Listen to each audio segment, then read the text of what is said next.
If we understood this history, we would understand that this government-created, explicitly racial policy that segregated every metropolitan area is unconstitutional. These were policies that were written, they were out in the open, not hidden in any way, and their effects were so powerful that they determine the racial landscape of today.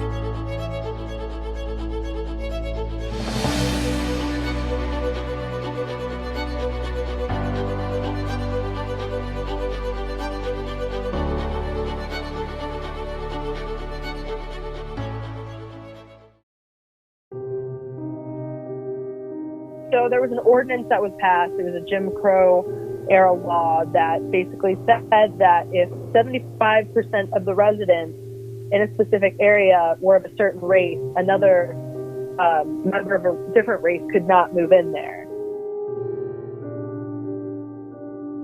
So that existed for about 32 years until the NAACP went to court and they deemed it unconstitutional. However, for those 32 years, the law was in effect.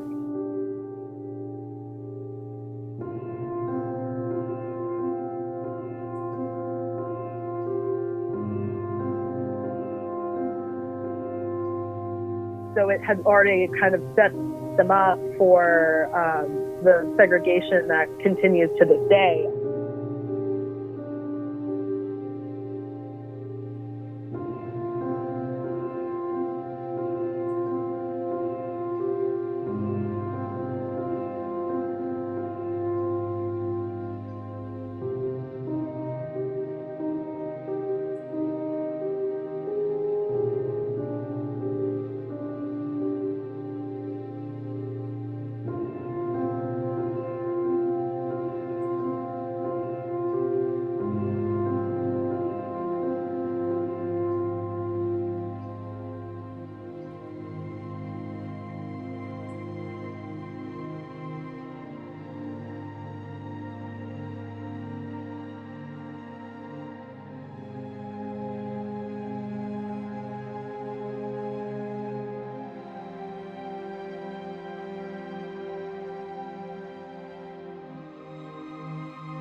Red areas represent those neighborhoods in which the things that are now taking place in the yellow neighborhoods have already happened.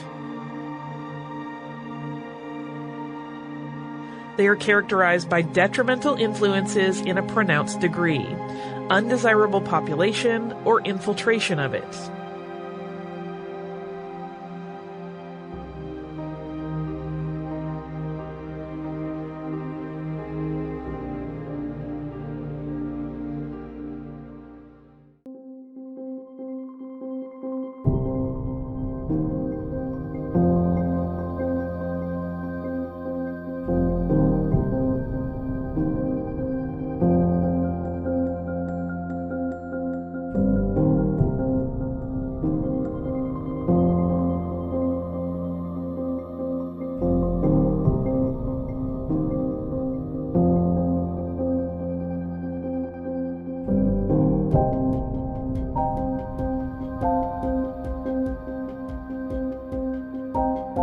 Low percentage of homeownership, very poor maintenance, and often vandalism prevail. Some mortgage lenders may refuse to make loans in these neighborhoods, and others will lend only on a conservative basis.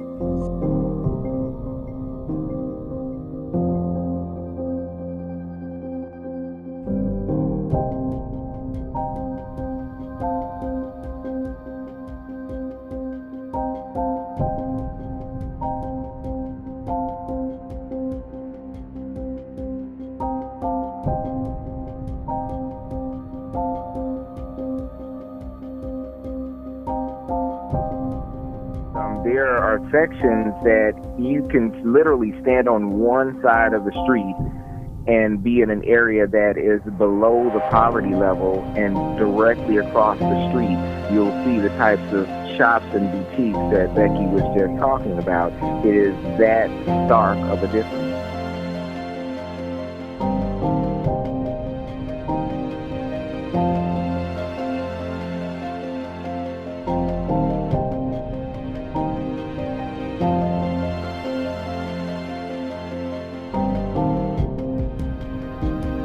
Suburbs like Ferguson, or Jennings, or Berkeley wouldn't exist if it weren't for federal policies that mapped out where Black people and white people would live.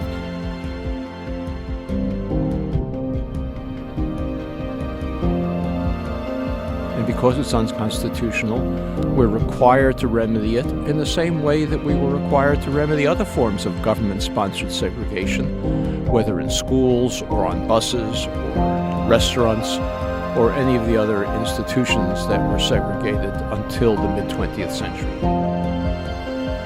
This is the one that we've not dealt with, and we've not dealt with it primarily because we've deluded ourselves into thinking that unlike the other segregations, this one was created by private practice, not by government policy, and therefore there was no constitutional requirement to undo it.